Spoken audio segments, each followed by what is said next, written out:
First of all, I found it fascinating. The president said, and Biden didn't put in a mask mandate. I don't know how old he is, but I'm not the president. He's the president. It's like, Biden's problems in these cities are inflamed. I'm not the president. He's the president. I would call all the governors to the White House and say, and because there's a question, I think it can be answered in the positive, a question whether I can mandate over state lines that every single state has to comply. Our legal team thinks I can do that based upon the degree to which there's a crisis in those states and how bad things are for the country. And if we don't do it, what happens? But I would make the case. I'd make the case why it's necessary. I'd have the scientists to lay out in detail why. And I would go to every governor, and I'd go to governors relating Republican and Democratic governors, and I'd say, we have to have this national mandate. We must do it. And at a minimum, what I would do, I wouldn't walk around saying masks don't matter, like he said at your town hall. I think it was last night. I saw the tail end of it. That, masks, people don't like masks. Matter of fact, it could be worse. And I think, don't hold me to this because they didn't see it, they just saw it reported. And Stephanopoulos asked why. And he said, because waiters don't like them. Waiters touch the food and touch the mask. I mean, come on. But what would happen if, say, a Republican governor pushed back on you on this? How do you get buy-in when it's become so politicized? Would you sign an executive order? Well, the question is whether I have the legal authority as president to sign an executive order. We think we do, but I can't guarantee you that yet. Okay? But if you did, you would? If I did, I would. Thank you, sir. Thank you. Hi, everyone. Mask mandate. I don't know how old he is, but I'm not the president. I'm not the president. Morning, everybody. Marcus Conte reporting. Morning.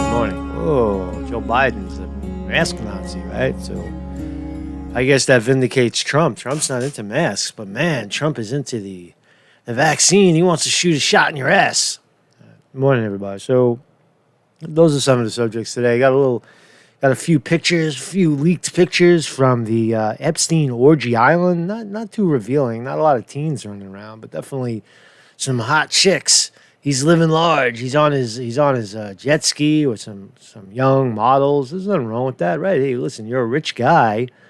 And you like pretty girls. That's what you're going to use your money to spend. But when, where, and how did he cross the line over to teenagers and young girls under 17, under 18, or whatever? But we'll look at some of those pictures. Trump is on the rampage with this virus thing. He's saying by October, that's next month. Right? By October, we'll have a vaccine, and we're going to ship it out. I don't know. What happened to free and fair, free country, freedom to choose, right? This guy's going to be selling and pumping and promoting vaccines. Come on, man. Joe Biden, you just heard him, right? Just heard him.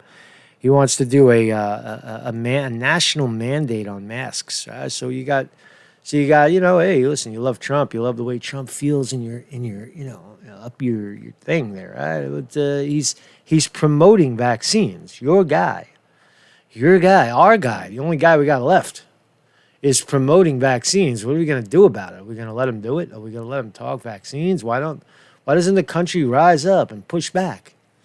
All right, people, right? Because Fauci, it's not just Fauci. Trump is on board with vaccines, and that's pretty scary because he is the president and likely to be the president for another bunch of years. So we got to take a look at that. More fires, more firebugs, some indictments, not indictments, but some arrests in out west for arson. You can't rule out arson. There's much as we move forward, much circumstantial evidence to prove that arson was at least a factor, at least a minor factor, some sort of factor in the wildfires. They are wild, but are they wild because Mother Nature said so? Or is it purely arson or a combination of both?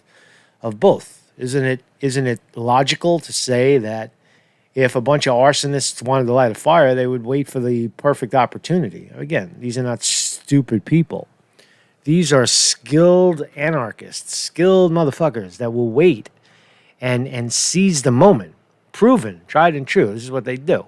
They sit around, they wait for the weakness, and then they throw gas on the fire. Why so many separate little fires all over the country? Why has the fire stopped in Canada? Stops at the border. Why? It doesn't have permission to go into Canada, or Canada's too wet for fire? It doesn't make sense. If fire's burning all the way up in Washington State, it could easily have slipped into Vancouver and go over the Canadian border. So why is that? It leans, again, evidence leaning towards arson. So let me just, I think we're good. So what's up, everybody? Good morning. How we doing? Hold on a second. I check one more thing. Gotta check one more thing. What's up, man? What's up, Wasabi? Okay, we're good. So MarcusConte.com is where I live on the web when I'm not here on YouTube. This is where you can find out and tell people about this fascinating new movement in news, right? Guy he's just doing his thing. He doesn't know what the fuck he's doing most of the time, but he's speaking some kind of truth. His truth resonates with me, and I want you to know about it. I want to tell you about this guy, right? That's what I need you guys to do. Just tell people about it. Just tell people what we're doing. We're shooting from the hip. Nobody's safe here. No politician is safe in the Marcus zone, right? In this zone, right? We call out everybody. Today, Trump gets a little hit because Trump's being a dickhead. Trump is being a dickhead about vaccines, so we give it to him. Joe Biden, we don't have to worry about him too much after November 4 because he'll be gone. He'll probably be in the coffin by Christmas.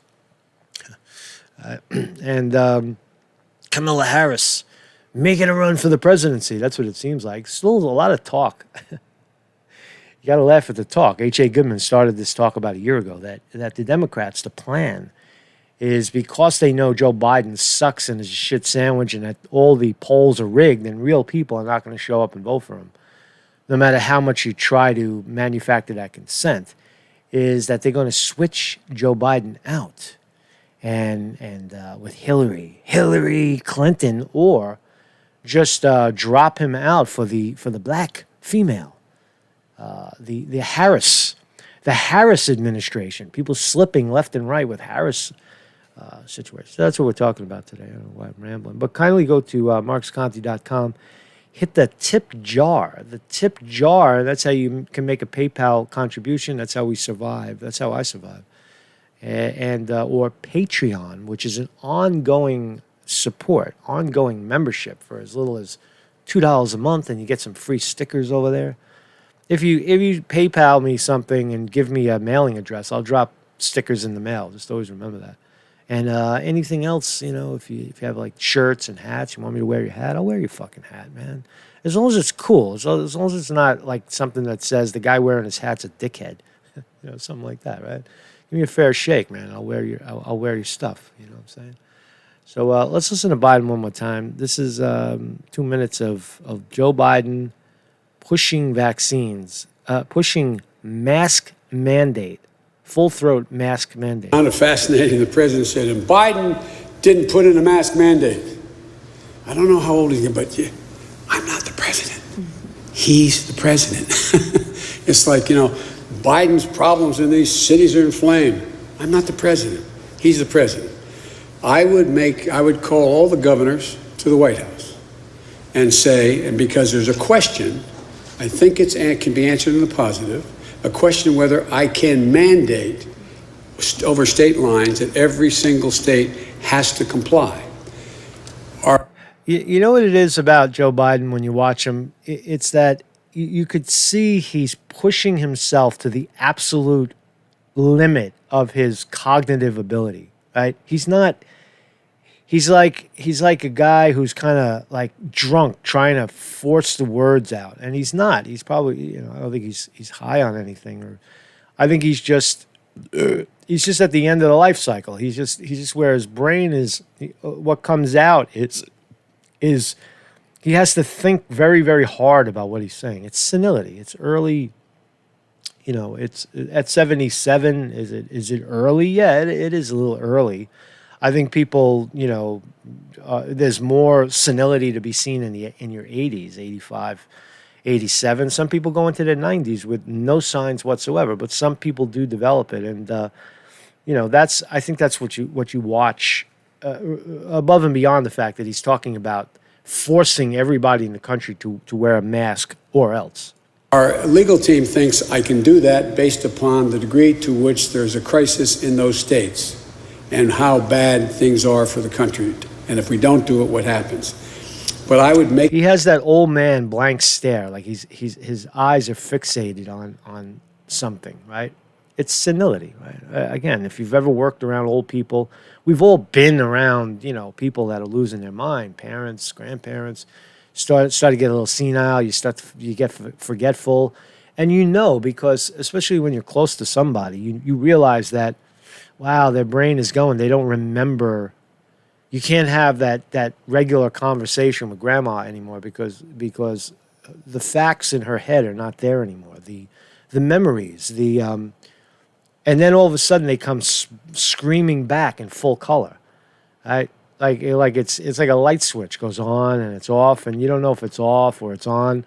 Joe Biden shows all of the signs of a senile person. Make the case. I'd make the case why it's necessary. I'd have the scientists to lay out in detail why, and I would go to every governor, and I'd go to governors related, Republican and Democratic governors, and I'd say, we have to have this national mandate. We must do it. And at a minimum, what I would do, I wouldn't walk around saying masks don't matter, like he said at your town hall. I think it was last night. I saw the tail end of it. He didn't say masks don't matter. He said that they don't work. A lot of times, people touching their mask. I'll play that clip. I got the Trump clip. That, well, masks. People don't like masks. Matter of fact, they could be worse. And I think, don't hold me to this because they didn't see it; they just saw it reported. So you're telling me you didn't watch the President of the United States, the 2 minutes that he bashed you? You didn't watch it? You didn't watch the clip of the President of the United States running you into the ground over masks? What a fucking, come on. You watched it and you forgot what he said. That's what happened. You watched it and you forgot what he said because you're senile. And Stephanopoulos asked why. And he said, because waiters don't like them. Waiters touch the food and touch the mask. I mean, come on. Come on, man. So what would happen if, say, a Republican governor pushed back on you on this? How do you get buy-in when it's become so politicized? Would you sign an executive order? Well, the question is whether I have the legal authority as president to sign an executive order. We think we do, but I can't guarantee you that yet. Okay? But if you did, you would. If I did, I would. Thank you, sir. Thank you. Hi. Nope, George, you're not going to get your plug in there. So, I mean, the mask thing, right? We're still on this mask thing. I have this as a kind of a relic. The mask was handed to me at the subway station. This is what they hand out in New York City. If you try to get on the subway, there's sometimes, not all the time, they're very polite. They don't harass you. I've never been harassed over the mask. I wear like a little scarf over my face just to keep the assholes off of me. But this is what they hand out. This is very thick. I can't get 3 or 4 breaths without taking it off. It's just a barbaric thing. And there's absolutely no evidence that you would have to. There's actually evidence that this becomes a germ carrier. Right? You're better off just letting the germs, if any, breathe out. People are not breathing. God damn it. You got to breathe. You got to breathe all the time, not just sometimes. You can't walk around with this fucking muzzle on your face, man. Look at this shit. Look at this shit. This is what we're talking about. This is what we're talking about. The desire to have this shit as a mandate, that it is the law to wear this thing, but absolutely no sign. I can't even put it the fuck on. To have this as a mandatory, fuck it, Mandatory masks. Mandatory. Imagine that shit with no scientific evidence to show that it. I mean, you might catch a sneeze in flu season. Look, if I was on a crowded train and people were coughing and sneezing, I'd pull out a mask and wear it. I wouldn't have any problem with that. But certainly not walking around the street when someone coughs 10 feet away from you. It's not gonna. It doesn't travel. It's not like a fucking attack virus. It's just germs, right? We're able to handle our germs, right? So so let's look at some. Let's have some fun first. Fun before you remember fun. You remember fun. You remember when we had fun? Check this out. So this guy, Russian man, bike jumps between rooftops of 10-story building. This is fascinating, man. This guy's a fucking. You talk about looking for thrills, right? Thrill seeker. Now watch this guy. He's a Russian boy. Watch this. Watch this movie. Oh, man. You're fucking crazy, man. Oh, shit. Watch this, man. There's the ramp. There's the bike. There's the man. There's some crazy. Wow. Fucking. That was crazy, right? Watch this shit. Whoa, man. Looks like Asia. It looks like Asia somewhere. It looks like the classic Asian buildings. Wow, what a fucking crazy move. And he's got to stop the bike before he goes off the other side. You know what it is about that? It's one wrong move. One wrong move and you're out. One wrong move and you are out. Does he have a water bottle? He's got his water bottle on. Why does he need a water bottle while he's jumping over the... You think he would leave that behind just for the ride? He's got his water bottle on? Yeah, he's going to take in some water in case he needs some... Oh, maybe that's a spark plug or something. Now, you know he's probably tried that 100 times, that distance down on the ground. He's probably got the distance figured out, fantastically. But he actually fell short of the ramp a little bit. He overshot the ramp on the other side. Which, you could fall and bounce. Anyway, man, it's fucking crazy. So another little clip. This is Max Blumenthal reporting on TYT's insensitivity to Julian Assange. So here's TYT. Here's Crowface Ann. Crowface Ann. That's not right. She's very beautiful. She's very beautiful, and she has a beautiful voice too. She has a very tasteful voice. And here she is. You have more subscribers than any other progressive media outlet. Please cover his court hearings. I promise you we'll look into that. I promise you we'll look into Julian Assange. Micah says super chats. Kimber Maddox says, free Assange. She's being tortured. You have more subscribers than any other progressive media outlet. Please cover his court hearings. I promise you we'll look into that. So Max Blumenthal shoots back. This is actually the attitude of virtually the entire U.S. media establishment towards a descendant journalist being tortured and prosecuted by the U.S.-UK security state. Is that accurate to say that Julian Assange is being prosecuted wrongly for things that were before the event were legal? Everything was legal to report journalism, to start a genre of expose journalism, to classified information journalism. Yes, it was totally legal. The New York Times did it. Washington Post did it. Everybody did it. That was that's the essence of the Pentagon Papers, the essence of the leakers at Watergate. You have to find out good information and leak it, right? So that the American people can be educated. And it just is scary that even places like TYT will just for some reason won't talk about it. When the administration in this country is trying to make, with Trump's help, trying to make journalism illegal. Only if it's authorized journalism, like CNN or the Washington Post. That's okay. Right? They can do it because it's sanctioned state propaganda. Whereas what Assange did was genuine truth. He went to the root of the problem and said, "Look at this shit. We are shooting civilians in war. We are ambushing them. We are when the white flag is waving, we're shooting and killing them as they're retreating." right? In the Iraq video that you saw that, and other things, right? Other things that they revealed about the Iraq and Afghanistan war. That's Julian Assange, hero, being prosecuted, and the mainstream media, along with organizations like TYT, just turned their blind eye to it. Why? Listen, why? Micah says super chats. Kimber Maddox says, free Assange. She's being tortured.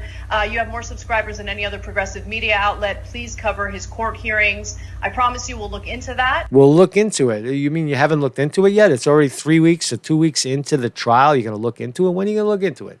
After they put him in a little cell in the U.S.? It's crazy, man.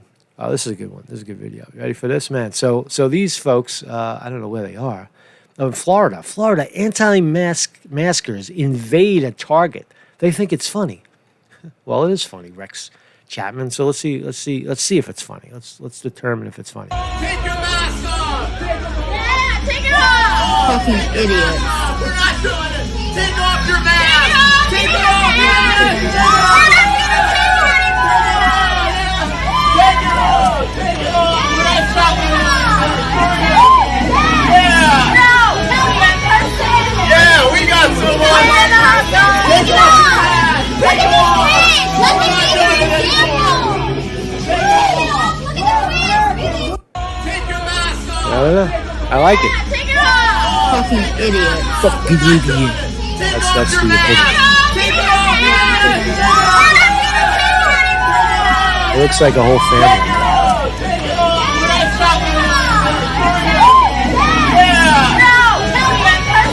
Yeah, we got someone.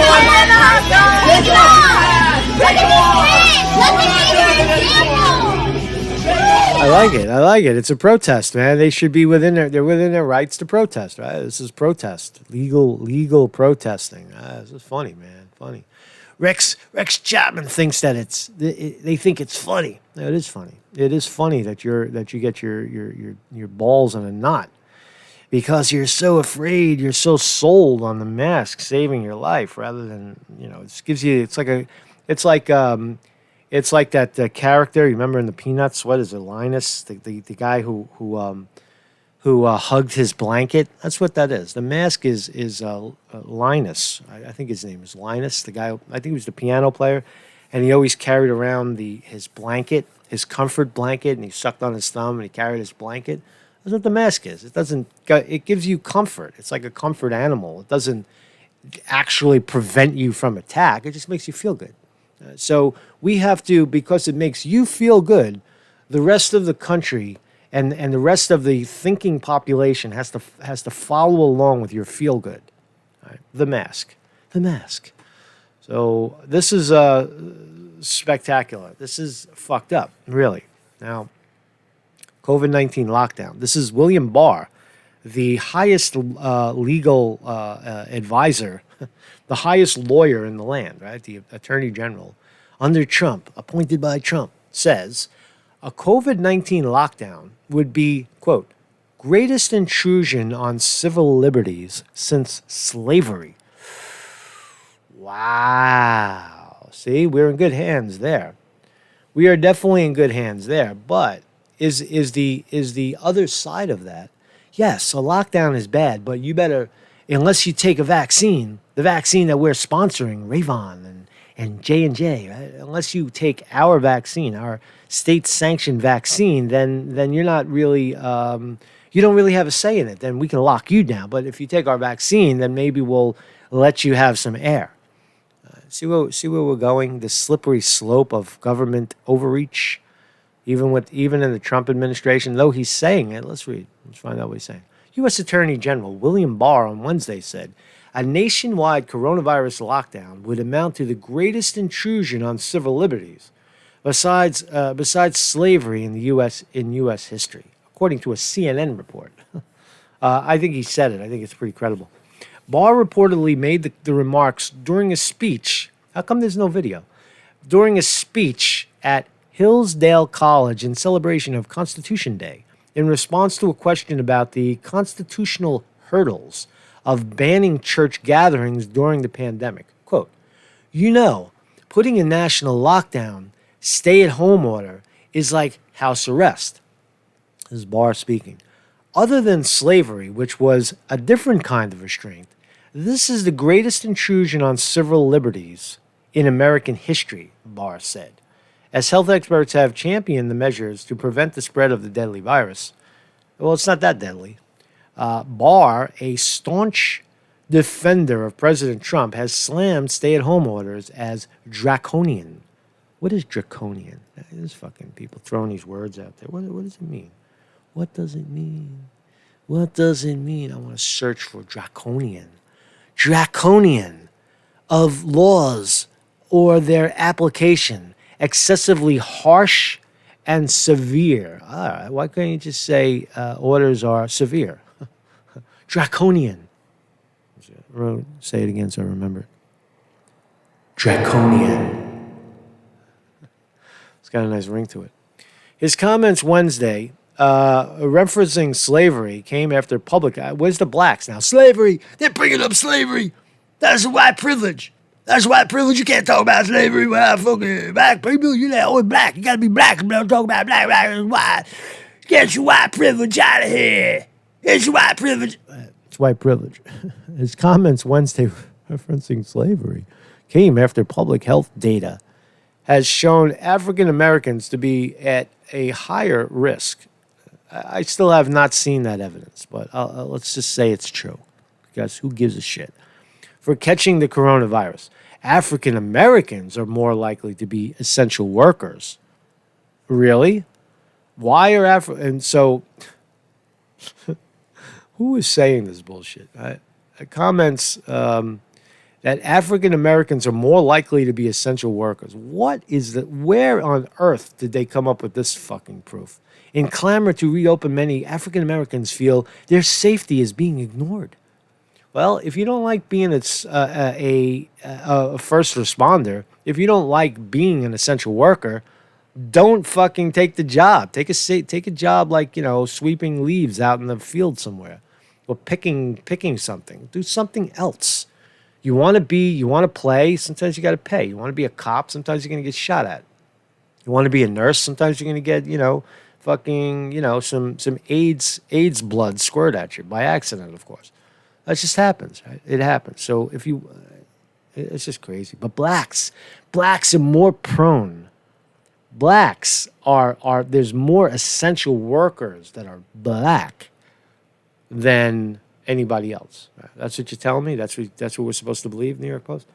Barr went on to slam governors who have imposed stay-at-home orders, even as states like New York effectively use them to cut down on infections. You got to salute, Barr and what he's saying here in Trump administration, saying that we would consider lockdowns right up there with slavery. So most of the governors do what bureaucrats always do, which is they defy common sense, Barr said. They treat free citizens as babies that can't take responsibility for themselves and others. That's brilliant. We have to give business people an opportunity, he said. Tell them what the rules are, the masks. Which rules of masks you had this month. I don't know what he's trying to say. And then let them try to adapt their business to that, and you'll have ingenuity. And people will at least have the freedom to try to earn a living. Yeah. Remember when people used to be able to earn a living? Is that a scary thing, man? It has not been my case in online media. What I'm doing now, who knows? It could all end tomorrow. It could all end in 5 seconds. It could end in now. I could be talking to myself all of a sudden. But in online media, these rules of masks and distance don't apply. But man, can you imagine if you owned a restaurant? You'd be crying, man. A restaurant with no sidewalk space and no backyard, no outdoor ability to adapt, and nobody wants to sit on your busy street. You're fucked. You put your heart and your soul into your business. And some political dope is in a position to tell you can't open, and if you do, we're going to fine you and jail you and whatever else they're going to do to you. It's just, I mean, it is draconian. It is severe, and people are tolerating it, right? I mean, you know, what happened to the days? What happened to the days where government would make a stupid rule and nobody would pay attention to it, and then the rule would go away. No one would pay attention to the rule. The same thing with masks. If everybody just took the mask and threw it in the garbage, then or walked over to City Hall and piled it on top of the steps, that would be the end of masks. If people decide, but people don't decide anymore. They watch the idiot box, the television, to scare them into what they're supposed to do. It's fucked up. We live in fucked up times, man. That's one of the biggest. People have lost their brain, their fucking right to choose. So anyway, what else did Barr say? We have to give businesses an opportunity. Yeah, so we already read that. So here's just a little more Biden to discuss the developing a vaccine. I'm not going to play all this. I just want you to look at, let's take the senility temperature of Joe Biden as we move forward into the election. This was when? 16 hours ago, 78,000 views. And Joe Biden is out in front of the camera with a very, very select audience. The challenges of distributing. You know, very, very. No one gets close to him. He doesn't get near the public where someone could ask him a real question. He'd be, come on, man, let's set on the teleprompter. Watch how firmly. Bill Conte's in the house. What's up, Bill Conte? What's up, Bill? What's up, my brother? Bill, long time, man. It's a long time. Thank you very much for dropping by. We got to talk, man. We got to get together. We got to talk, my brother. My brother from a different mother, from almost the same mother, same father. So let's watch Joe Biden. We're gonna take his senile test.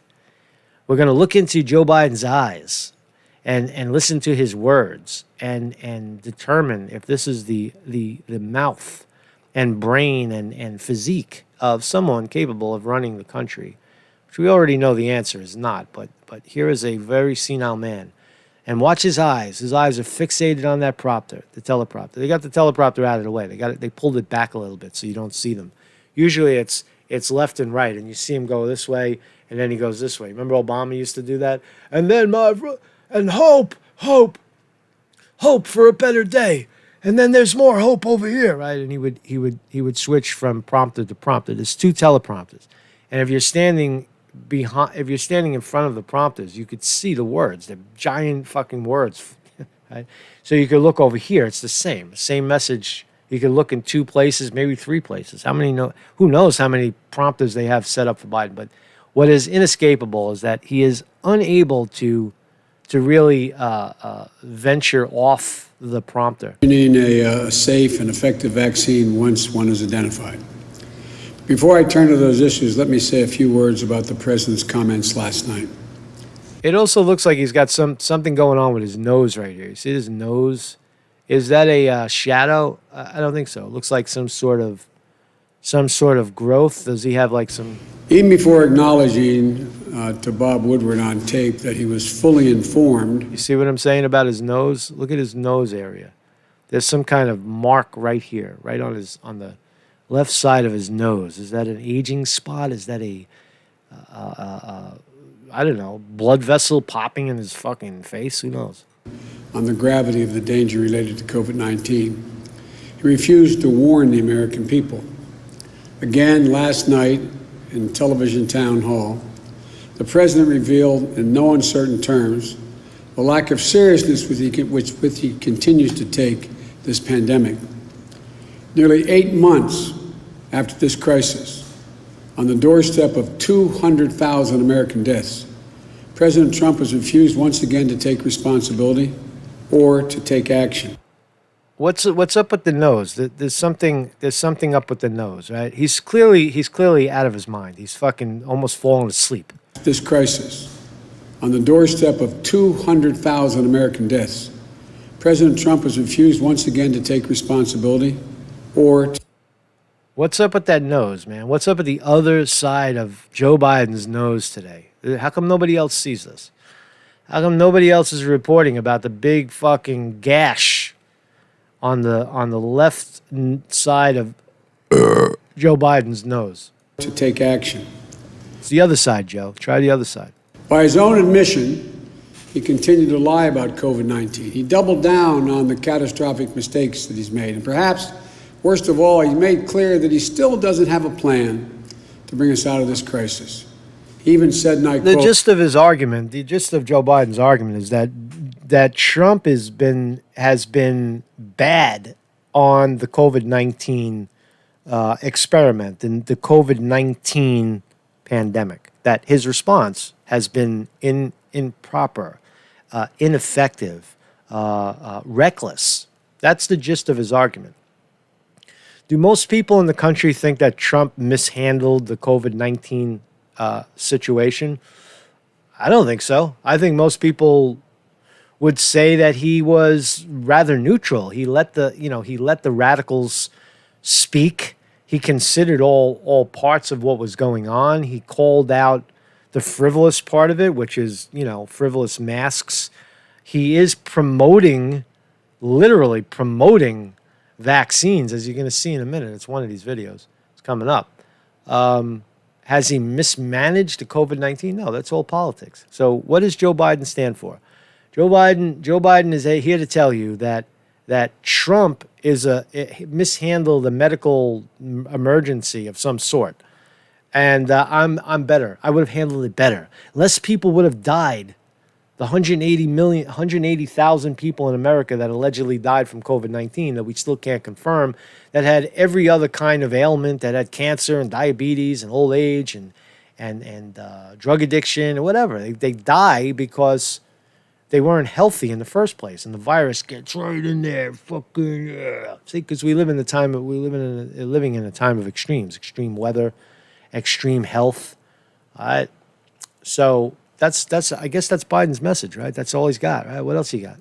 A lot of people think that masks are not good, undercutting the easiest, most effective means we have. Buckeye Shine says Trump has said vaccines won't be mandatory, only for those who want it. I can't agree with you there, because I think you're already seeing it. You're seeing it mandated at schools. That's a mandate. It's government. You can't let schools do that. Right? Then if Trump is not for mandatory vaccines, then he has to speak out against mandatory vaccines. We are seeing we're not seeing mandatory vaccines. Right now we're seeing mandatory mask wearing, quarantine, and distance. And when that vaccine comes out, it is my estimation, it is my educated guess, based on the trend, that there will be mandatory vaccines for government workers, city workers. Right? Oh, you want to be around other city workers? Where's your vaccine card? Is that unlikely? Is that not feasible? No? It's very likely. If you want to work for us and you want to be around other human beings, whether it's at the supermarket, whether it's at the place of work, then you have to have a vaccine. So I would argue that what we see with masks and 6 feet distance and mandatory quarantine is the exact same thing that we're going to see with vaccines. That's what I say. Reducing the spread of this disease. Because that's where the trend is going. This virus is still taking nearly 1,000 lives a day. The forecasts show that those numbers are likely to climb this winter. But incredibly, Donald Trump insists that he wouldn't have done anything differently. Not one thing. Last Friday, we learned that another one of the thousands of Americans died due to this virus. It's better without the sound on him. Right? He's just, what a shit sandwich. What a dope. What a nobody. Look what we've become. Look what we've become in America, where there are so many talented and high energy people in the world, right? How many like, celebrities, right? You just think, just fascinate, just imagine for a while. Be a child, right? Who would be a great president? Who would make a great president? We have such amazing talent, like somebody with talent like Jim Carrey, like that. Not his politics, but somebody that's out of his mind, right, out of his face. Someone like Trump is a genuine, entertainer.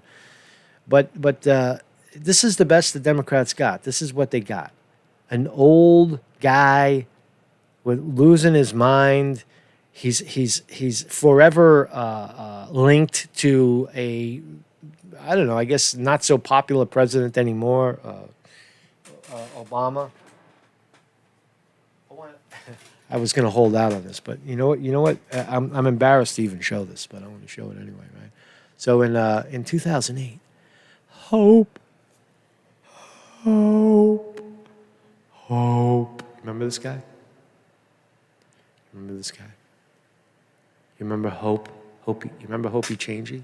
The audacity of hope. Wow. Conte bought the audacity of hope in 2008. Wow. Visions, dreams from my father. Oh my God. Let's have a reading. Let's do a reading, right? See, this is a skilled salesman, right? Obama, you can say whatever you want about him. Obama was fucking brilliant. Right? He was just a nobody. He was a nobody, and he scratched his way up to the top. The presidency with no business skill, with no fucking skill at all, right? Just a black boy from the ghetto, right? He wasn't from the ghetto. He went to Harvard. It's been almost 10 years since I first ran for political office. I was 13. There's a really good part that I wanted to read. Yeah. So I was familiar with the question, a variant. Where did you get that funny name is what he said. You seem like a nice guy. Why do you want to go into something dirty, nasty like politics? This is Obama. A question to Obama. In his book. Great writer. I was familiar with the question. A variant on the questions asked of me years earlier. Then when I first arrived in Chicago to work in a low-income neighborhood. It signaled a cynicism not simply with politics, but with the very notion of a public life. A cynicism that, at least in the South Side neighborhoods, I sought to represent, and been nourished by a generation of broken promises.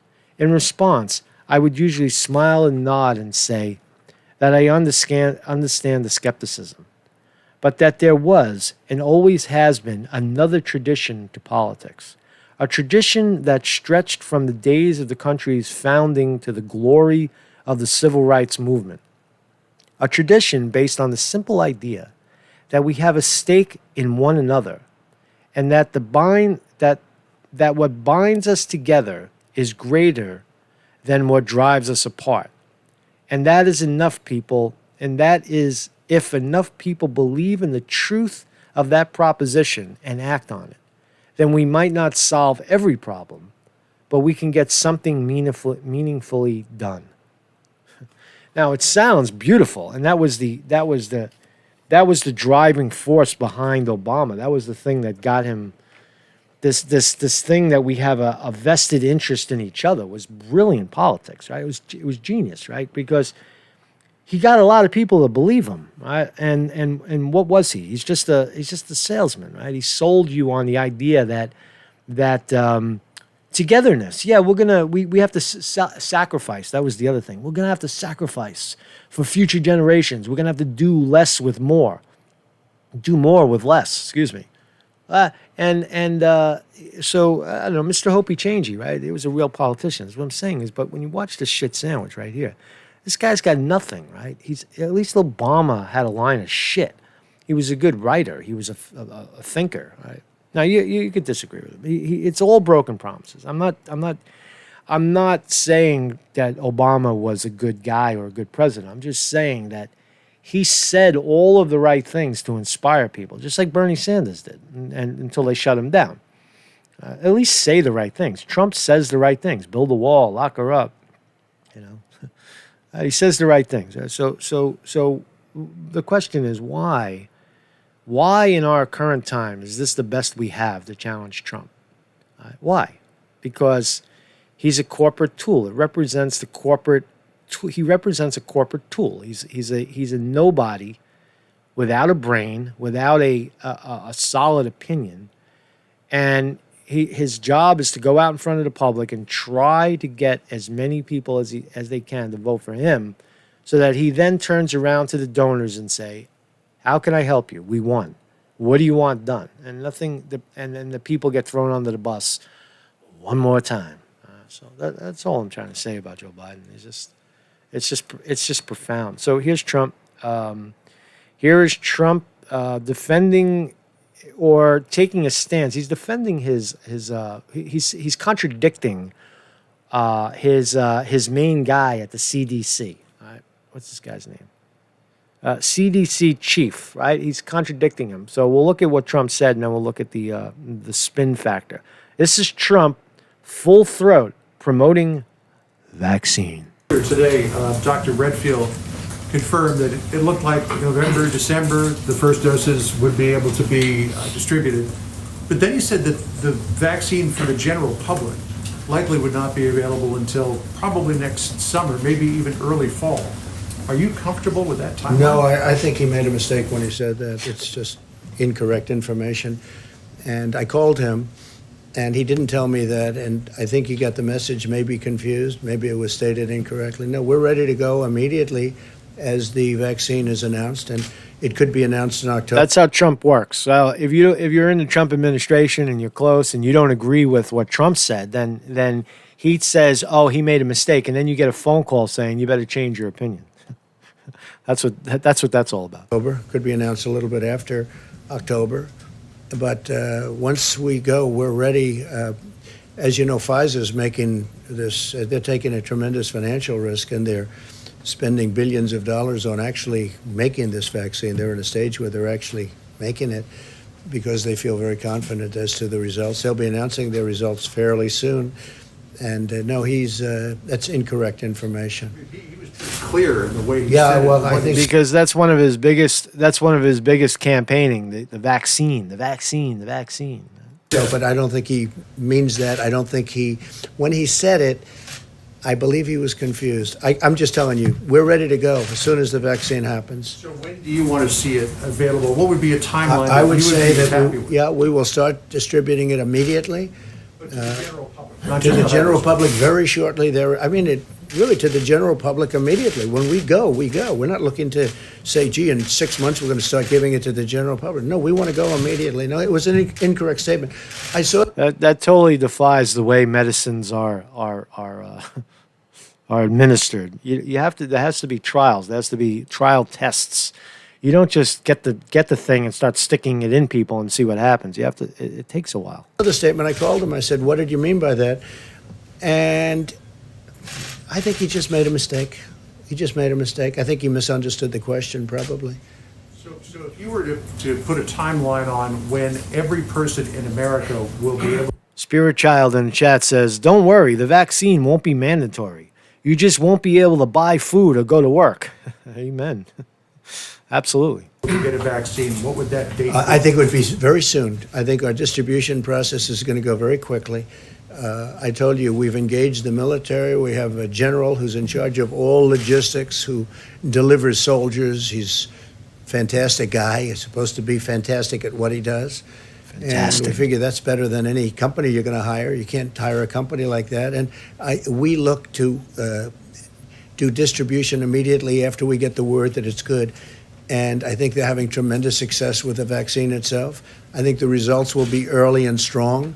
The safety has to be 100%, and we're going to insist on that. And obviously, the companies are going to insist on that also. So could you put an actual date? But Bebop in the chat says, let's look at their stock portfolios. That's how you look. That's what you find out, right? All the stock, all the Raytheon and Johnson & Johnson and Eli Lilly.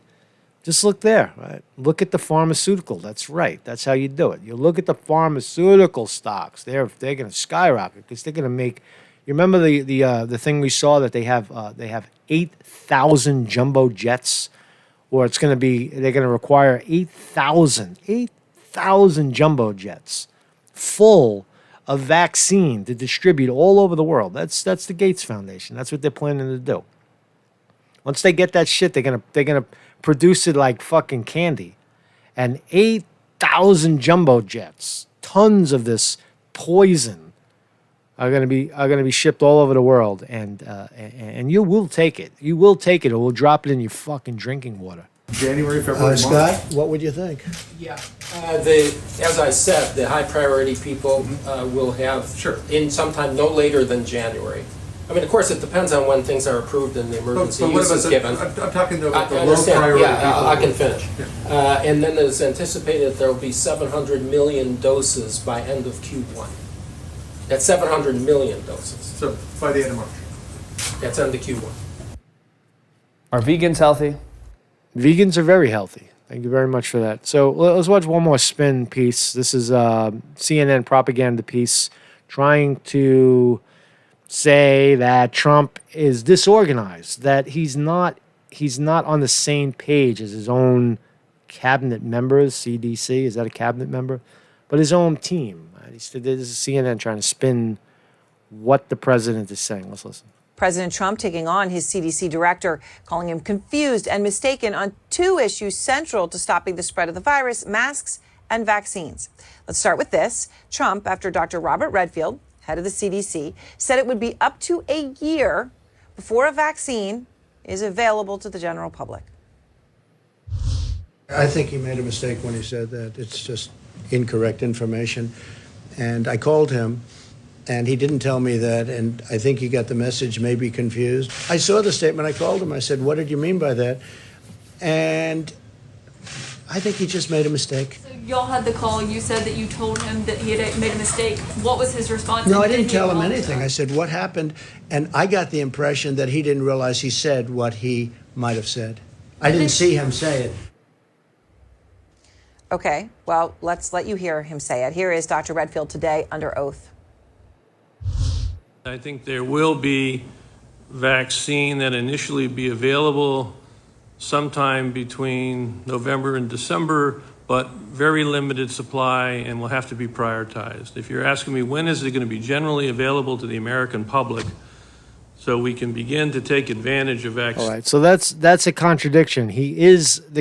Trump is correct in saying that there will be a vaccine in his time frame. That's exactly what the guy just said. That's what the guy said. The guy said that there will be a vaccine in limited amounts. So Trump is not wrong to say that he misspoke a little bit. Trump is actually right. Let's listen again. And here is Dr. Redfield today under oath. I think there will be vaccine that initially be available sometime between November and December. There you go. There you go. An initial vaccine between November and December. Trump is saying October, but that's okay. He's only a few days off, 2 months off. So far Trump is correct in saying that. Now, in limited amounts, Trump says, no, we got a plan for that too. We're gonna produce truckloads of synthetic vaccine. But very limited supply and will have to be prioritized. If you're asking me when is it going to be generally available to the American public so we can begin to take advantage of vaccine to get back to our regular life, I think we're probably looking at late second quarter, third quarter, 2021. Okay, that is sobering. Late second quarter, third quarter. That's the end of the summer, of the fall of next year. It is a year away, and it is. But notice she misses the initial point. The initial point is that he did say that there would be a vaccine by November, December. Long after Election Day 2020. That was his honest, clear, scientific assessment. The president didn't like it. And then the president continued to suggest that Dr. Redfield got it wrong today when he said this. Stumptown Viking says, why would anyone get a vaccine with a cold with a 99.97% survival rate? It's lunacy. That's right. That's the question everybody should be asking. 99% chance of survival, and you shut the whole world down. It doesn't make sense. It never has made sense. It never has made sense. We have clear scientific evidence they work, and they are our best defense. No. There is no scientific evidence that they work or they are our best defense. There's actually a lot of evidence to suggest that you're hurting people by forcing them to wear that stupid thing. I might even go so far as to say that this face mask is more guaranteed to protect me against COVID than when I take a COVID vaccine. The irony that the President of the United States, who keeps saying he wants a vaccine by election day. These are your leaders, by the way. These are the people that are leading. They're leading us. Where are they leading us? Into the dungeon. Help him actually has one in his hands and refuses to have his own supporters wear him at his rallies. That is pretty incredible. But here's the president, again, publicly rebuking his CDC director. I called him about that. Those were the two things I discussed with him. And I believe that if you ask him, he would probably say that he didn't understand the question because I said to him, I asked him those two questions, the one question which we covered and the mask question. When I called up Robert today, I said to him, what's with the mask? He said, I think I answered that question incorrectly. I think maybe he misunderstood it. Wow. That's absurd. He didn't misunderstand it, and it was very clear what he said. Wasn't confused. And by the way, it's not just that he said it today, right? That held it up and said that about the vaccines and that it's the most effective thing we have. He's actually repeatedly said the same thing. The masks work. It's not even the first time that he has compared their effectiveness to that of vaccines. Here he is in July. We're not powerless. We don't have to wait for a vaccine, although I think we're going to be successful sooner than many people think. We have the most powerful weapon at our hands right now. I mean, it's an enormously powerful weapon. It's just a simple, flimsy mask. Right. So look at the way he handles his mask. He's grabbing his mask all wrong. And this is the leader of the CDC, right? He's the main guy of CDC. That's not how you handle a mask if you want it to be surgical. You take it out, you take the mask out. Again, I was a healthcare worker. I know. You take the mask out by the ear thing.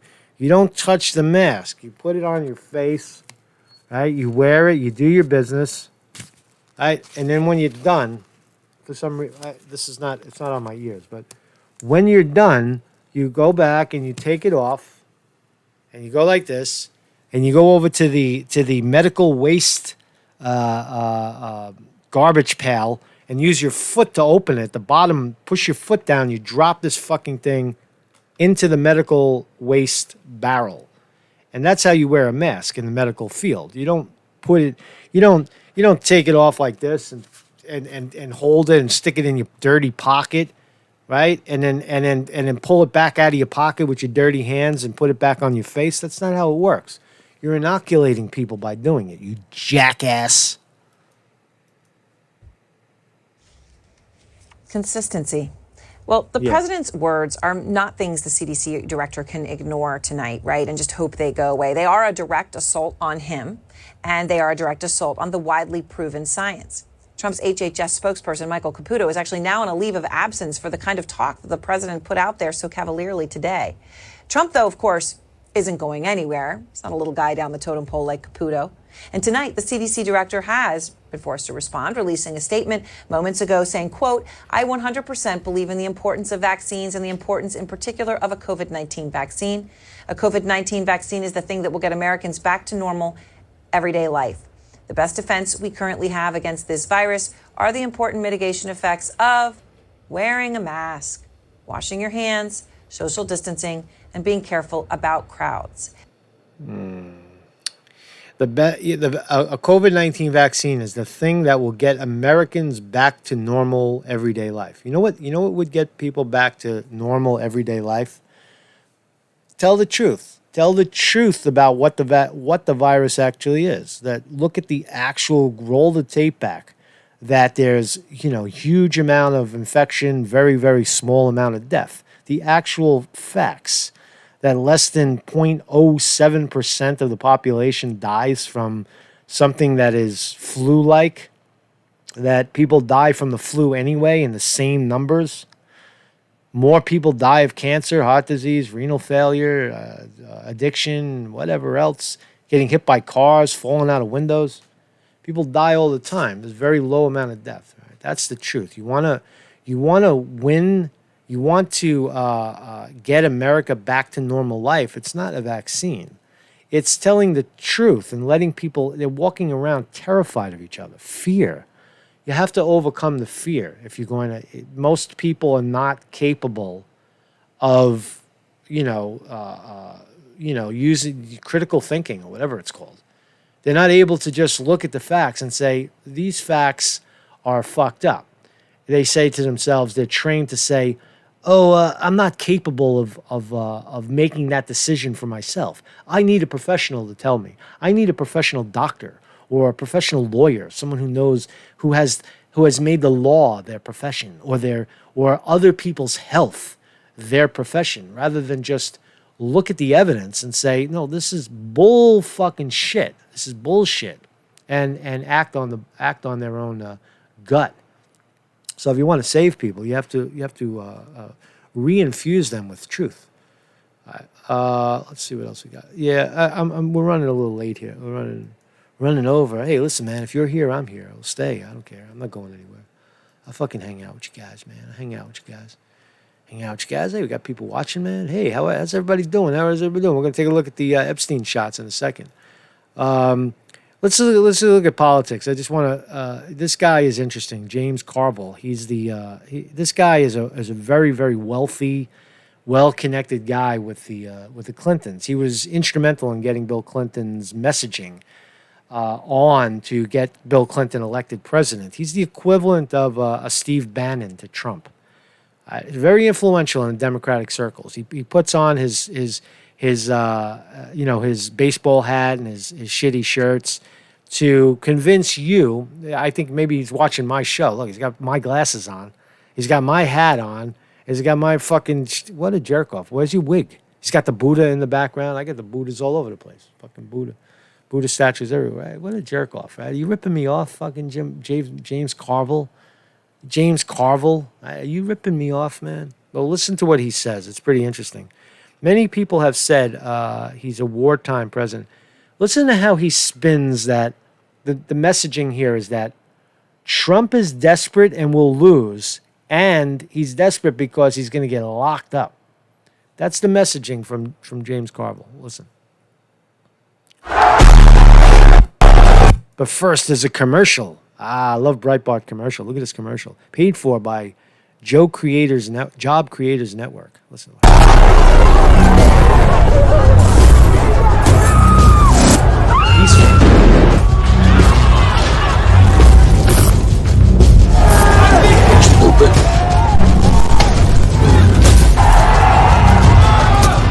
Peaceful protest.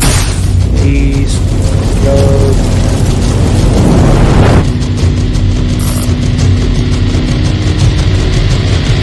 Wow. Many people have said that to me. Back with us again tonight to talk about everything we have covered thus far. The sometimes raging but always entertaining Cajun James Carville, veteran Democratic strategist who rose to national fame with the Clinton presidential effort, and is co-host of the 2020 Politics War Room podcast. So, James, if you're counseling the opponent, Mr. Biden, if you saw tonight's ABC News town hall, if you've heard any or all of the recordings between Woodward and this president, how do you counsel Joe Biden to run against this guy? And is he in debate shape? Remember, James Carville is a paid operative. He's a hack. He's a political hack, but he's a really good one to study because he sets the tone for the other less thinkers. They pay him to come up with the strategy. He's a strategist. He's a Democratic strategist. And the strategy that he's going to define is to smear Trump as desperate and likely to go to jail, serve jail time when he leaves. So I would get Michael Bloomberg to put up $500 million and run the actual town hall on television so everybody could see it. I mean, his inability to react or empathize with people is something staggering. And everybody's trying to wonder, why did he do this? He's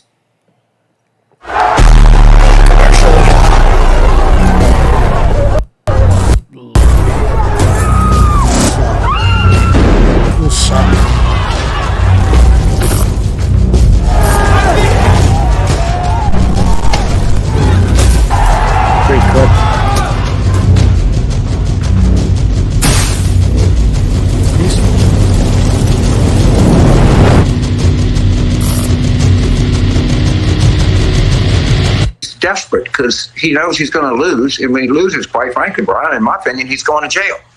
And he knows that.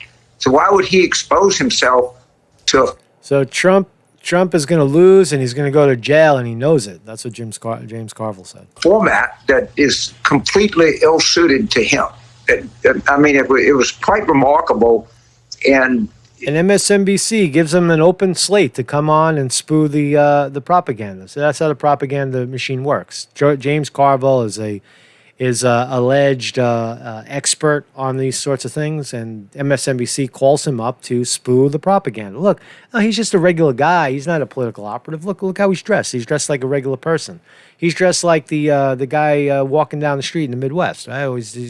He's dressed like that idiot with the long hair and the fake teeth, Conte, right? It's fucking, come on, man. It's just, who believes this bullshit? Right? You know, having worked for Bill Clinton is probably the best one-on-one politician that ever lived. To watch him, the way that he reacts with people is just stunning, and as dismissive he is of ordinary people is really stunning. Maybe the 42% that are with him will stay, but boy, he didn't do himself any good beyond that tonight. I didn't see it in any way, shape, or form. I was thinking about that tonight, James. Two aspects. Number one, tonight afforded interaction with people that, despite the fact that people were in extremis, some campaigns would cherish that moment for that opportunity for interaction. That's number one. Number two, this president hasn't had a time limit imposed. Jessley Snipes says, you wouldn't believe the houses this guy owns. I know. I've seen them. I've seen the photos. He's in one of them now. But whenever you see him in the public, he's always dressed down. When you see him in real life, he's just a society, Hampton style, rich guy. That's what he is. That's who he is. This is an act. This is a show. This is the work he does. He's a hack. On speaking since the last time he debated, and to put it politely, he is used to going on a bit. Well, yes, because he's desperate. And he's gotten worse because as the election gets closer, he understands what he's faced with. And he knows what the Manhattan DA is doing. He knows what New York Attorney General is doing. He knows what is in the Mueller report on obstruction of justice. He's just throwing up old facts. He's throwing up the Mueller report. He's talking about the Mueller report and what's going on in the New York DA. Nowhere, no time in history will an ex-American president ever get thrown into jail for doing his job. It will never happen. And James Carville knows that. There's no precedence for criminal investigation into a sitting president at the time, whether he leaves or not. It's such absolute fucking stupidity. And the same could be said about Obama getting locked up. Obama and Bill Clinton will never get thrown in jail. They will never get thrown in jail. We don't do that in this country. We don't look back on history and then decide to arrest our former presidents and smear our history. It's just not the way it works. We let bygones be bygones. George W. Bush killed 1 million Iraqis on a fake story of weapons of mass destruction. He's not in jail. Clinton, how many? I mean, Clinton too. The wars of the '90s, the black youths as super predators, locking people up and such. Right? No one will ever go to jail. Obama bombing Syria, dropped more bombs than any other president in American history. Will never go to jail. So the idea that the political strategy is to rile up leftists to think that if Trump loses, he's going to get locked up is utter stupidity and nonsense. And he's just swinging wildly, and he's also disjointed, as you were talking earlier with the doctor about the herd mentality. Of course, I love that doctor. I love that jab he got in about Jared Kushner's plastic surgery. That guy's got a career in politics, I'll tell you.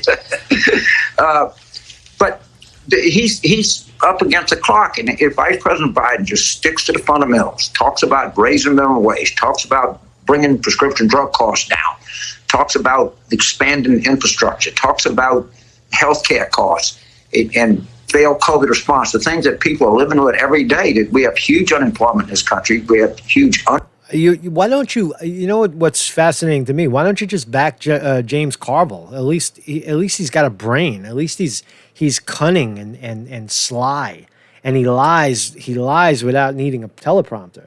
Why don't you run fucking James Carville instead of dopey Joe Biden? Underemployment, and people are really hurting out there. And I think Biden needs to double down on these very fundamental issues that people are looking for, and that will appeal to the Democratic base. And by the way, it will have a lot of appeal to these rural voters in Pennsylvania and Michigan and Wisconsin and Minnesota and Florida and South Carolina and North Carolina, all over the country. So I think there's great opportunity here for Vice President Biden to expand his lead, but he's got to do it by. So we've had enough of that guy, right? So that's politics, right? That's how they're trying to smear Trump. Now, is it true? This is the fake polls, just briefly. YouGov, Rasmussen, Reuters, The Hill, Fox. So they all have Biden about 5%. I guess the average looks like about 6% lead. Trump in the Rasmussen poll, Trump has a 1% advantage. This is national, right? Fox has Biden by 5. CNBC has Biden by 6. The most is Reuters has Biden by 9.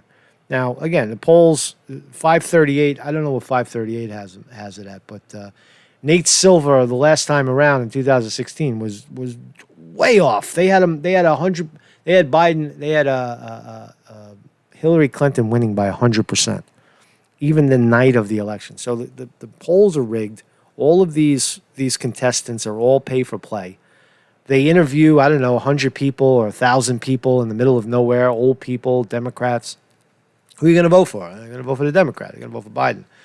So the polls are suggesting, the fake polls are suggesting that Biden is leading, which is probably an indication that Trump is way ahead.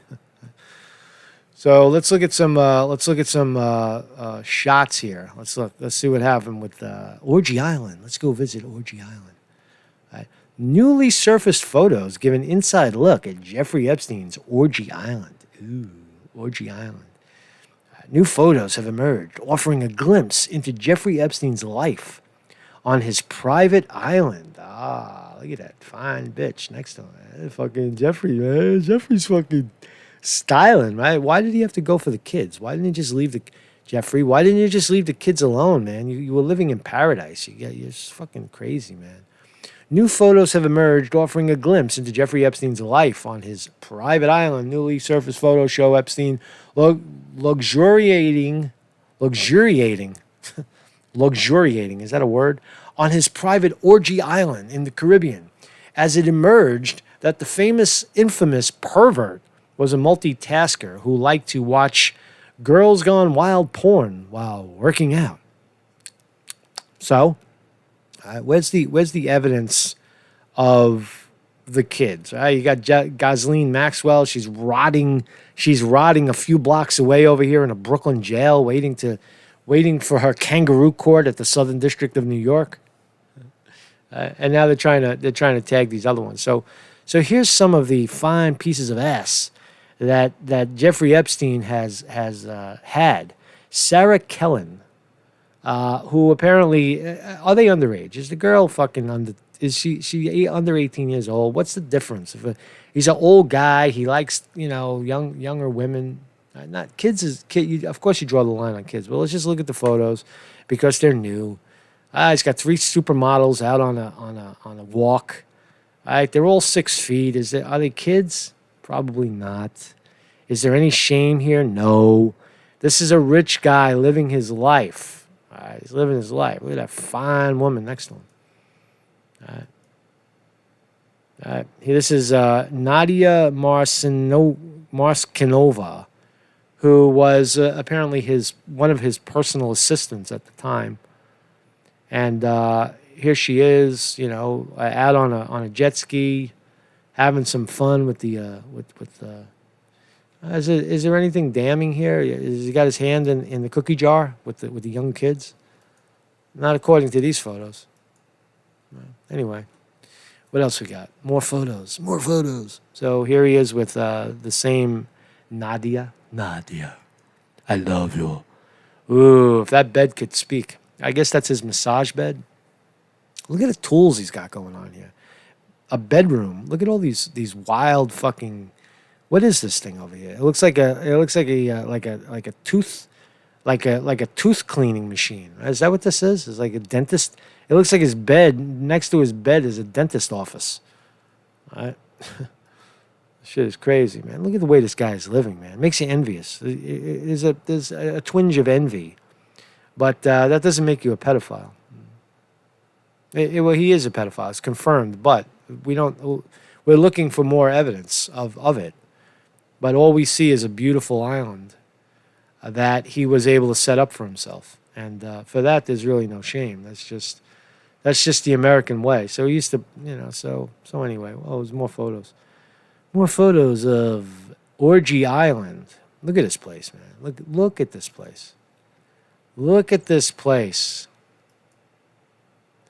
Orgy Island. La la la la la. That's a good picture right there. That's a good picture. That got him killed. Right? Look at him boarding his private jet. Any more shots for us? So anyway. Jeffrey Epstein, nothing damning. The post is saying newly surfaced photos give an inside look at Jeffrey Epstein's Orgy Island. Yeah, but it doesn't. It's not illegal to have an orgy island. It's illegal to have young children at an orgy. So officials explored heat ray device to clear D.C.'s Lafayette Square, says a whistleblower. Now, there's always been speculation that the military has these microwave weapons that they could. I showed videos of it where you could point the weapon in the direction of a crowd, and suddenly it feels like your brain is on fire or your skin is on fire. And it's saying that there is now evidence that a heat ray device was used in D.C.'s Lafayette Square. It's interesting, right? 4G, 5G, 5G, right? The 5G towers. Zap! They zap you, man. Defense officials explored the use of heat rays and other extreme crowd-controlled tools hours before violently clearing out protesters from Lafayette Square in Washington, D.C. This June, a whistleblower told the Washington Post. Washington Post is the most... I'll say that of all of the fake media, the Washington Post is probably the most uncredible source for anything. You can't even... They won't even let you look, right? When I go there, I try to look, right? Oh, they're letting me in. Federal officials stockpile munitions. What's this? Let's see. What is this? What are we watching? What are we watching?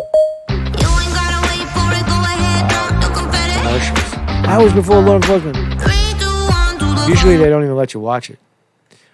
But anyway, the Washington Post, usually you click on it and you're not even able to watch it. You got to pay. The federal forces had allegedly hoarded ammunition and searched for a military device known as an active denial system that emits an invisible ray to make those nearby feel like their skin is burning. I've heard worse. I've heard, skin is burnt, like hot. All of a sudden, you're very hot. You're fucking hot. It's a microwave tool, right? It's just shooting a microwave at you. Officers, is it true, is the point of the article. Officers ultimately deployed tear gas, stun grenades, and smoke bombs as they used physical force to clear the crowds. So where's the evidence of Trump then walked through the cleared-out park to briefly pose for photos outside of St. John's Church holding a Bible? I don't know. The Defense Department, Army, and D.C. Guard did not respond to questions from the paper relating to this testimony, though a Defense Department official speaking to the Washington Post, you see how they fudge it? A Defense Department official speaking to the Washington Post, who's hired by them to do it, framed the inquiry about crowd control devices as standard inventory checks. So, did they use it? I don't know, but it's just an interesting one to throw out. So here's the guy, this guy, Jeffrey Accord, 36, man charged with starting SR-167 fires, was arraigned. We saw a video of this guy. Let's listen to him, and then we'll try to find out more. So You can hear the judge in their own words. Arson. All right, the court has found probable cause to believe that Mr. Accord is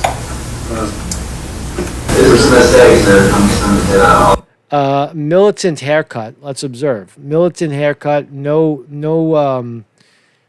notable tattoos of any sort, but there is a very unusual kind of militant mohawk type of hairdo. He's very jumbled. You can't really understand what he's saying, but let's listen. okay. Well, Mr. Accord, it's not my role today to decide whether these facts can be proven, but I have concluded that probable cause supports this charge, and therefore I'm going to impose conditions of release. Particularly troubling to me is the fact that you are... I'm frozen? Oh, I'm frozen. Okay, thank you, man. Thank you. I could still hear you. Just let me... I might have to shut down for a second. Hold on a second. And we're back. Are we back? Give me a 1 if we're back. Sometimes I don't know what that is. Sometimes the screen freezes. I don't know what it is. We're good? All right. So also accused of burglary, allegedly committing it within hours of release from jail on a reckless burning charge. I have very strong concerns about the safety of the community. These charges are outrageous, and I'm trying to keep I get into the whole because I'm a musician and an artist community as well. Okay. Thank you for your comments. I'm going to require cash or bond of $100,000 for you to be released. And other standard conditions will be on the order that I'm about to sign. So $100,000 bond. So man charged with starting fire is charged with allegedly starting a bushfire in a median of State Route 167 in Puyallup. 2 hours after posting bail, he was arrested again on burglary charge. He was arraigned on both charges Friday in Supreme Court. So evidence, according to a federal judge or a local judge, that there was, in fact, some arson. Officer involved in shooting. I don't know what this is. I forgot what this is. Let's watch it. Because it's probably good because I watched it. Officer involved shoot. Oh, this is the guy. This is the incident where some police go up to a door and they're doing an investigation, and some crazy guy comes running out the door with a knife and it tries to run after the cop, and they shoot him dead. So let's watch. On September 13th at approximately 4:30. Read it for yourself, man. I got other things to do. I got to drink water. It's just what I told you, right? You're going to see a crazy guy come flying out the building. Let's try to go ahead a little bit. A male subject then exited the front door, and a lot of shit happened. Let's just get to the video. So here's the body cam, right?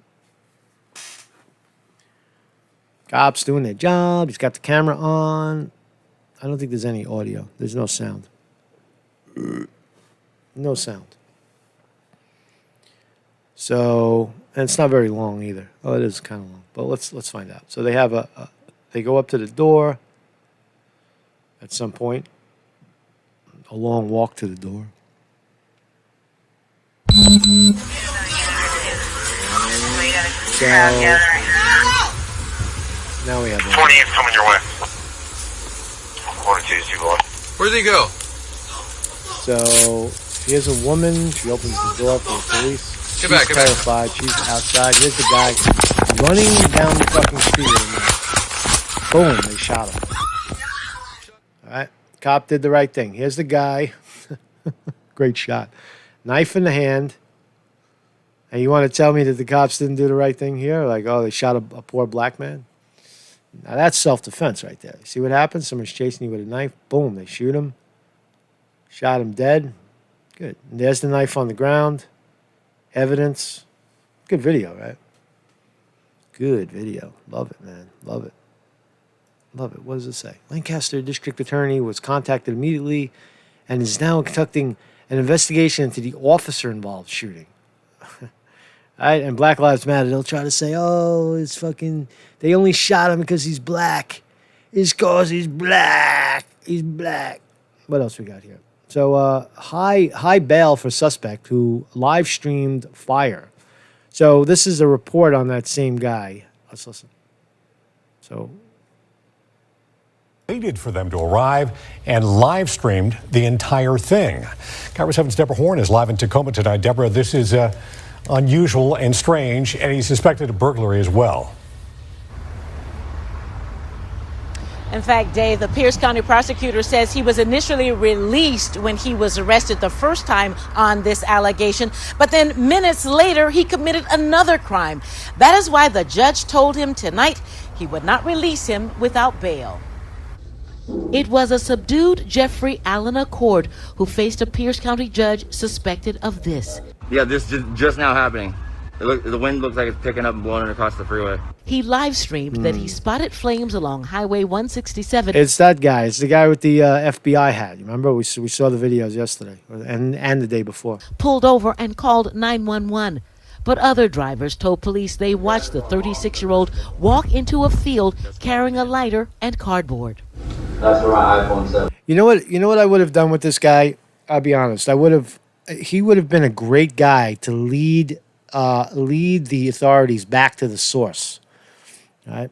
He doesn't appear to be some kind of lone wolf. He appears to be connected to some kind of messaging, and you could have used him for a while or use him now that you got him, to lead you back to the real pricks, the real scum, the leadership. We still don't know who Antifa leadership really is. We don't. It's not public. In court, Accord readily answered Judge Jerry Costello's questions and continued to speak. All right, the court has found probable cause to believe that Mr. Accord is... This is a mistake, sir. I'm just going to say that off the bat. Okay. I think that's the crime. Well, Mr. Accord, it's not my role today to decide whether these facts can be proven, but I have concluded that... All right, so that's all. It's just it's a little more. It shows us that that's the guy with the FBI hat. And under the FBI hat, he has a whack haircut, like a militant kind of operative. Who else wears a mohawk these days, unless you're interested in some sort of shit like that, right? Left-wing agitator arrested for starting fire in Washington. Suspect. Is this the same guy? I don't know if this is the same guy. Yeah, same. This is just the story. Washington man with a history of left-wing agitation was arrested Wednesday evening after he allegedly started a fire in the brush along the highway in Tacoma, Washington. Jeffrey Accord, 36, was charged with reckless burning. All right, so he's been charged. That's the point of it. What else we got here? Yeah, here's his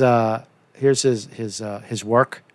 He burned out a little field. There's some fire bugs that are stupid, right? Stupid. He's a dummy. This is a dumb criminal. There's plenty of dumb criminals in the world, right? He was a dumb criminal. Massive wildfire have destroyed more than 2,400 acres. Wow, that's a lot of shit. It's a long article. I don't really want to read it. What else we got? Oh, we'll end on this. So should we hate all rich people? Is income and wealth inequality something that we should frown upon at all costs? Or when there are legitimate people in the world, when there are people that are outstanding citizens and do good things in the world, like catch a baseball for the Yankees for 20 years straight, right? Play shortstop for the Yankees and hit home runs and hit singles. Right? A great baseball player, entertains us for 20 years. Is it a bad thing to live in the lap of luxury? When we look at Jeffrey Epstein, he made his money on the back of stealing it from other people. But Derek Jeter made it on his talent. I just want to look at his home. Derek Jeter's Tampa mansion hits market for $29 million. Now let's look at these pictures. These pictures are awesome. All right, let's watch the video. He's got a little video. Derek Jeter wants to hit a home run on this stunning mansion. His beautiful wife, Hannah. Oh, Hannah. 30,000 square foot humble abode. 30,000 square foot. Look at this. It's got a bar. It's got a pool table, bocce ball. Fucking look at the wooden floors. Beautiful. Oh man, imagine coming home to this. Is this made for one person? He's got the pool, the jacuzzi, the sun deck, fountains in the background. 9,000 square feet of outdoor space to entertain those famous pals of his. Wow.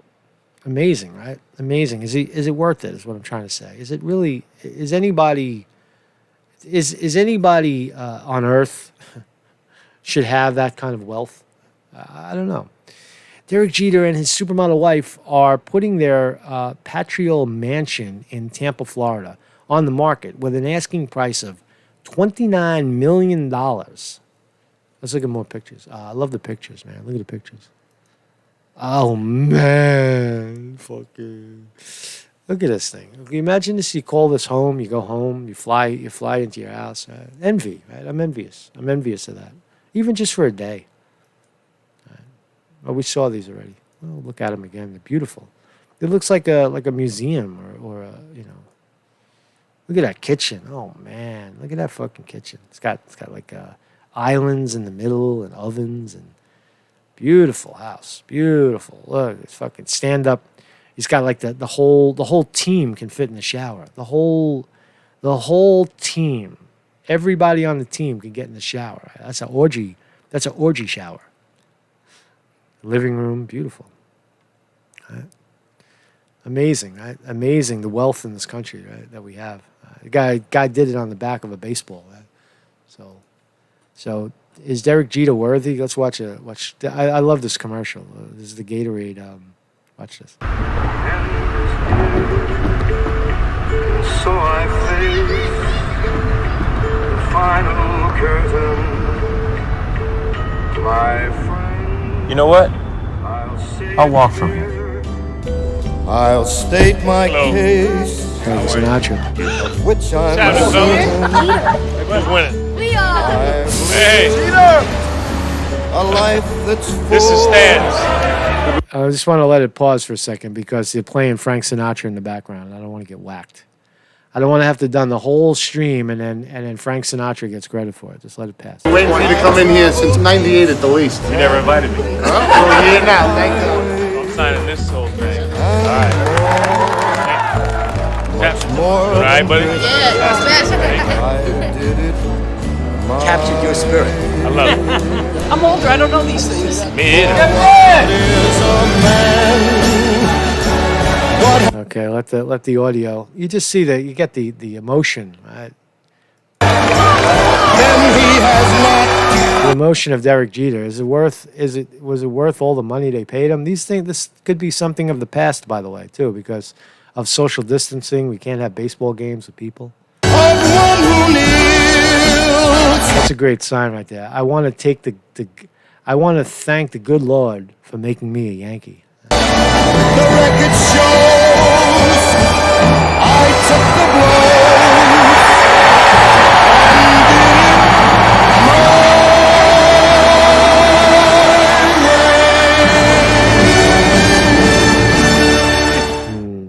Right. Imagine that shit, man. So, wow, Marcus Conte reporting. We're still here, man. Holy shit. Fucking going for like an hour. How many hours we going, man? We're into the hours now. What happened, man? I used to do 2-minute videos, 3-minute videos. I love that shit. Now I'm fucking sitting here for hours. We're sitting out here for hours on YouTube, hanging out with everybody, trying to dig deeper into the truth, I think the longer you watch somebody, or the longer, for me, the longer I put myself out there, the more I peel away the onion.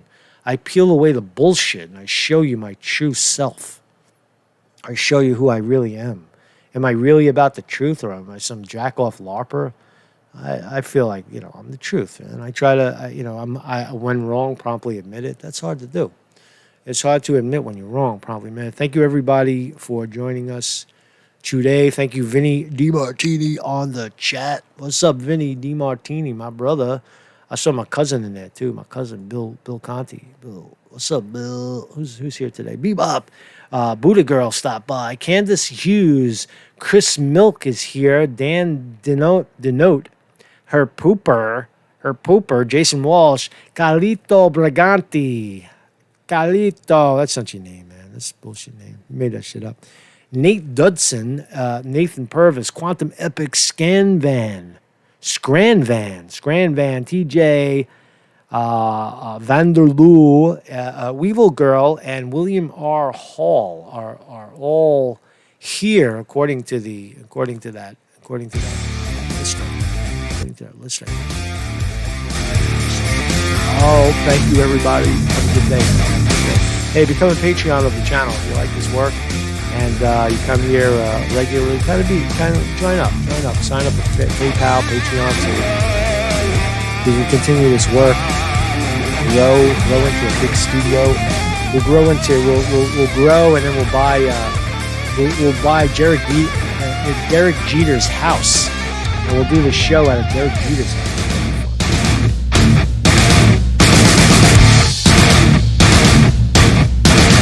Peace, my brother.